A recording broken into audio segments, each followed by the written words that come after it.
Sir आप लोग का फान एग्जाम में स्वागत है। यहाँ पर देखेंगे एग्रीकल्चर क्वेश्चंस को। यहाँ पे मोस्ट मॉडल आपके 25 क्वेश्चंस देखे जाएंगे पार्ट 6 में। तो इससे पहले कि आपने अगर 5 पार्ट नहीं देखे तो उसको जाके जरूर देखिए। प्ले लिस्ट में सभी एक साथ मिल जाएंगे। डिस्क्रिप्शन बॉक्स में भी उनका लिंक मिल जाएगा और आई बटन पर भी आपको मिल जाएगा।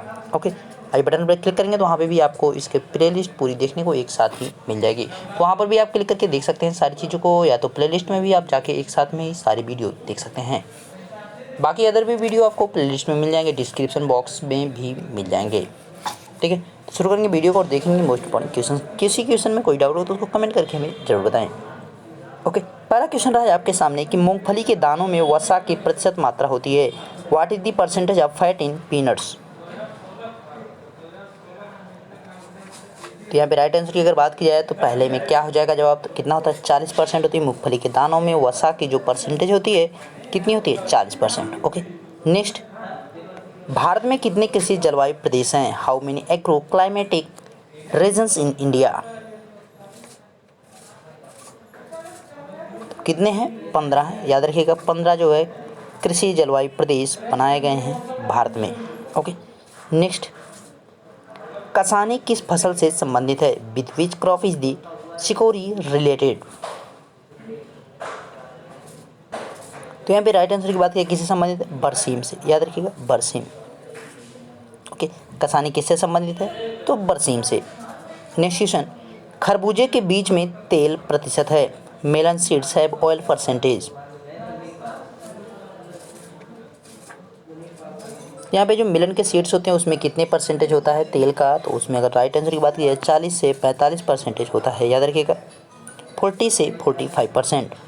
नेक्स्ट क्वेश्चन है, यूथ का विभाजन करते समय दुधारू पशु तथा सूखे पशु का क्या अनुपात होना चाहिए।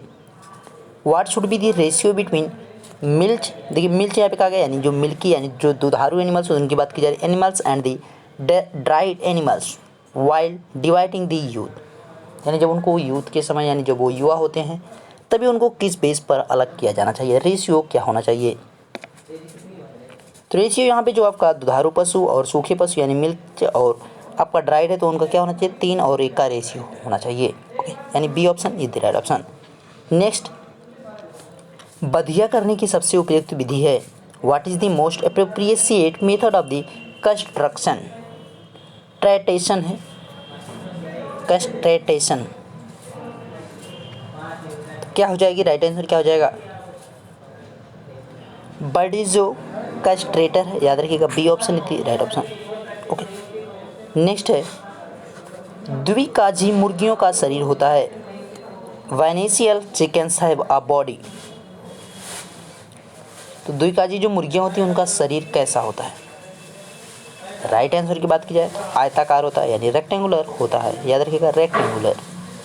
ओके, नेक्स्ट है 8 नंबर, भारत में गाय की सबसे भारी नस्ल है। Which is the highest breed of cow in India. Which is the highest breed of cow in India. तो जो सबसे भारी यहाँ पे गाय की नस्ल होती है भारत में पाई जाती है कौन सी होती है, काकरेज की होती है। याद रखिएगा काकरेज की, जो राजस्थान और गुजरात के क्षेत्रों में आपकी पाई जाती हैं तो इनको याद रखिएगा कॉकरेज। नेक्स्ट, खरीफ ऋतु का प्रमुख चारा है। Which is the main fodder of for the kharif season.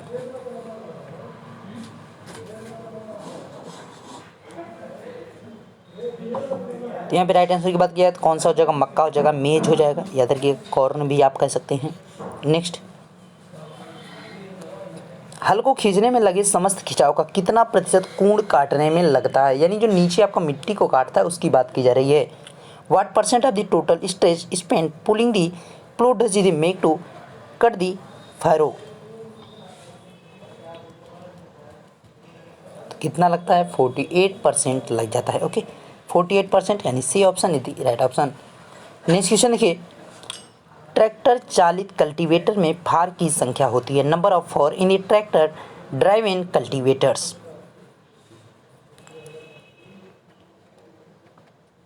तो राइट आंसर की बात क्या, कितने होते हैं जो फार आपके होते हैं उनकी संख्या कितनी होती है, 9 होती है। याद रखिएगा C option. Next, Kanpur cultivator का कुल खिंचाव होता है। What is the total stretch of Kanpur cultivator. Kanpur जो कल्टीवेटर होता है उसमें जो कुल खिंचाव होता है कितना होता है, 115 kg का होता है। याद रखिएगा 115 kg। नेक्स्ट क्वेश्चन, निम्न में से कौन सा विषाणु जनित रोग नहीं है? Which of the following is not a viral disease? देखिए यहाँ पे राइट आंसर की अगर बात की जाए तो कौन सा हो जाएगा? मलेरिया। मलेरिया आपका एक प्रोटोजोआ होता है। ओके, ये प्रोटोजोआ से होता है, प्रोटोजोआ जनित होता है। बाकी आपका चेचक भी वायरल है, यानी विषाणु जनित है, यानी वायरस आपका हो सकता है। प्लेग भी आपका वायरस से हो सकता है, रेबीज भी आपका वायरस से हो सकता है। बाकी मलेरिया जो है आपका कैसा है? प्रोटोजोआ। नेक्स्ट, निम्न में से पशुओं में रुके हुए पेशाब को निकालने के लिए किसका प्रयोग किया जाता है? Which of the following is use to remove stagnant urine in animals? तो किसी भी पशु में अगर पेशाब जब रुक जाता है तो उसको निकालने के लिए गैस का प्रयोग किया जाता है, कैथीमीटर का प्रयोग किया जाता है, कैथीमीटर का, याद रखिएगा ये ऑप्शन। ओके, नेक्स्ट है, सीधे सींग वाली भैंस को माइक्रोसिरोल कहा, सिरोल तथा मुड़े हुए सींग वाली भैंसों को क्या कहा जाता है? जैसे कि जिनकी सींग सीधी होती है उनको माइक्रोसिरोल कहा जाता है, तो मुड़ी सींग वाली जो भैंसें होती हैं उनको क्या कहा जाता है? What is the state on buffalo called? माइक्रोरोल and the buffalo with bent horn. तो जो बेंट हॉर्न वाली होती है उनको क्या कहा जाता है?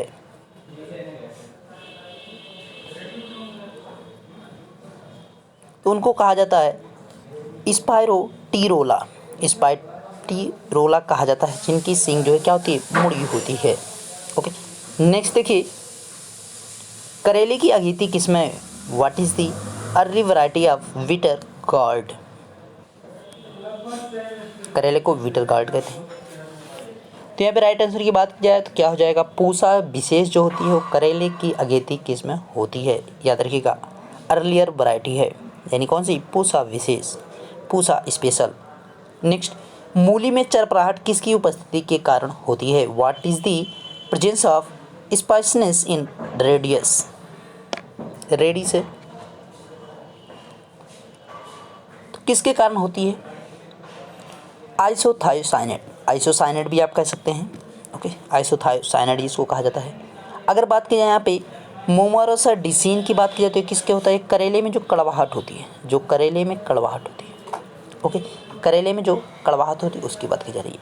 अगर एंथोसाइनिन की बात की जाए, ये कड़वाहट की बात कर रहा है, करेले में कड़वाहट। एंथोसाइनिन की अगर बात की जाए तो ये क्या होता है? एंथोसाइनिन जो है गाजर का काला रंग, गाजर का जो काला रंग होता है, गाजर का काला रंग। ओके, और जो गाजर का आपका लाल वाली यानी जो नारंगी वाली, तो किसके कारण होता है? वो कैरोटीन के कारण होता है। और यहाँ पे ग्लाइकोकोलाइट की बात की जाए तो ये किसके कारण होता है? बैगन, बैगन जो आपका कड़वा होता है उसकी बात की जाए, बैगन में जो कड़वाहट होती है ग्लाइकोलाइट के कारण होती है। ओके, नेक्स्ट देखिए, फूल गोभी से लगभग कितने कुंतल बीज दर प्रति हेक्टेयर प्राप्त होता है? How much quintal seeds rate for hectare is obtained from cauliflower? तो यानी 1 हेक्टेयर में जो है कितने कुंतल बीज दर, यहाँ पे केजी नहीं रहेगा, कुंतल रहेगा। ओके, यहाँ पे कुंटल रहेगा, 1 क्विंटल आपका रहेगा, याद रखिएगा क्विंटल, क्योंकि कुंतल बीज दर प्रति हेक्टेयर की बात करें, यानी 1 हेक्टेयर में कितने यहाँ पे कुंटल होगा। तो यहाँ पे आपका 3 से 5 क्विंटल जो है प्रति हेक्टेयर होता है, याद रखिएगा 3 से 5 क्विंटल प्रति हेक्टेयर। नेक्स्ट, भिंडी में गुणसूत्रों की संख्या कितनी है? What is the number of chromosome in ladies finger?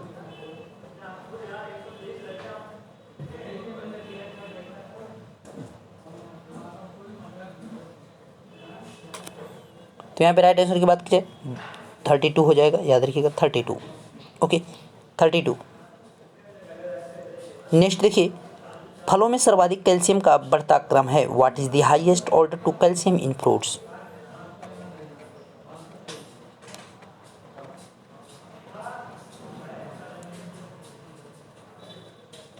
तो यहाँ पे कितना हो जाएगा? देखिए इसमें कौन सा होता है सबसे ज़्यादा, जो किस में होता है सबसे ज़्यादा की अगर बात की कैल्शियम जो बेल में होता है, याद रखिएगा सबसे ज़्यादा बेल में होता है। उससे कम की अगर बात की जाए तो किस में होता है? उससे जो कम होता है वो किस में होता है आपका, यानी इससे अधिक कह सकते हैं, सबसे कम जो है बेल में होता है। इससे अधिक की अगर बात की जाए तो किस में होता है? अखरोट में होता है। और आपका इससे अधिक जो है किस में होता है? करौंदे में होता है। और इससे अधिक जो करौंदे से अधिक किस में होता है? लीची में होता है। यानी सबसे लीची सबसे अधिक, उसके बाद करौदा, उसके बाद अखरोट, उसके बाद बेल। यानी अखरोट में सबसे कम, उसके बाद करौदा में ज़्यादा, लीची देखिए यहाँ पे लीची में सबसे ज़्यादा दिया है, करौदे में सबसे कम दिया है, और अखरोट में यहाँ पे क्या किया है, उसके बाद जो अखरोट आपका दे रखा है। दोनों चीज़ें आपकी सेम हो गई हैं क्या भाई? वॉलनट, लीची और गूसबेरी दोनों आपका सेम है ऑप्शन। देखिए यहाँ पे आपका सबसे लास्ट में है, लेकिन बोला क्या है, बढ़ता क्रम है। ठीक है, सही है, ऑप्शन दोनों अलग अलग हैं। बढ़ता क्रम आपको बताना है, मतलब इधर से इधर जो है क्या होना चाहिए, बढ़ना चाहिए। यहाँ पे अगर एक है तो यहाँ पे दो होना चाहिए, यहाँ पे तीन, इस प्रकार से। तो सबसे कम किस में है, यानी अखरोट में आपका सबसे, आपका यहाँ पे अखरोट हो जाएगा। यानी कौन सा, बी ऑप्शन सही होगा, क्योंकि बी में सबसे कम, अखरोट में सबसे कम, करौदा में उससे ज़्यादा, अखरोट से ज़्यादा, लीची में उससे ज़्यादा, बेल जो है लास्ट में आपका होता है, बेल में आपका सबसे ज़्यादा होता है। ओके, कौन सा होगा, बी ऑप्शन। याद रखिएगा, बढ़ते क्रम में बोला है, यानी आपका जो इंक्रीजिंग फॉर्म है उसकी बात कर रहा है, इंक्रीजिंग सीक्वेंस। नेक्स्ट है, निरंजन किसकी एक बेमौसमी किस्म है? Niranjan is an unseen kind of person.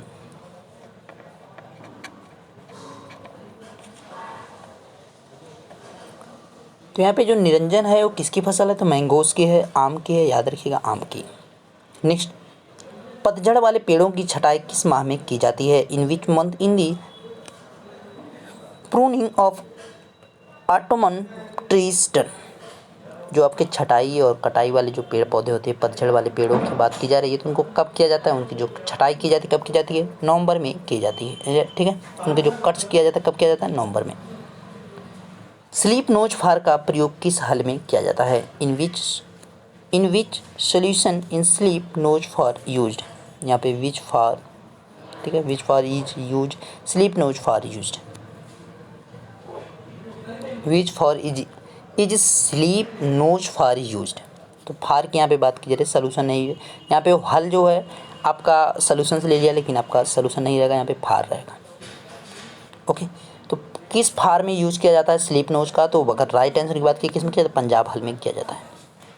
Okay, next है 24 कह रहा है, निम्नलिखित में से कौन सा चालित सिंचाई यंत्र है? Which of the following is a hand operated irrigation machine. तो कौन सी यहाँ पे हो जाएगी? इरिगेशन मशीन की अगर बात की जाए तो कौन सी? देखिए, वेड़ी भी होती है, डकेली भी होती है, डोंग भी होती है, जिसको डोंग आप कहते हैं, लेकिन शुद्ध में दोन होता है। तो उपरयुक्त तो सभी हो जाएगा, यानी D option. Okay, all of the above. Last question आपका कह रहा है कि निम्नलिखित में से किस हल में सर्वाधिक खिंचाव लगता है? विच ऑफ द फॉलोइंग, यहाँ पे फार रहेगा, far has the most stretch. किस फार में जो है सर्वाधिक आपको खिंचाव पड़ता है, मोस्ट स्ट्रेच आपको पड़ता है? तो यहाँ पे राइट आंसर की बात की जाए, टर्न रेस्ट हल होता है। ठीक है, टर्न रेस्ट फार की बात की जा रही है। इसमें कितना खिंचाव लगता है? तो 230 kg आपका लगता है। ओके, अगर विक्ट्री में बात की जाए तो विक्ट्री में आपका कितना लगता है? इसमें 210 kg का लगता है। UP2 में अगर बात की जाए, UP2 में जो है कितना लगता है? तो इसमें 130 लगता है। और UP1 में की बात की जाए तो इसमें 123 kg लगता है। अगर सबसे कम की बात की जाए, सबसे कम जो है मेस्टन में लगता है, मेस्टन हल में लगता है। सबसे कम कितना लगता है? 100 kg। याद रखिए, सबसे अधिक जो है टर्न रेस्ट में लगता है, और सबसे कम जो है मेस्टन हल में लगता है। ओके, तो आपके 25 मोस्ट इम्पोर्टेंट जो क्वेश्चन है सभी कंप्लीट, और इसका PDF आपको मिल जाएगा टेलीग्राम चैनल पर, तो वहाँ पे अवश्य जुड़ें ताकि आपको उसका PDF भी मिल जाए। ओके, मिलेंगे नेक्स्ट वीडियो, तब तक देखते रहिए फाइनल में। Thank you.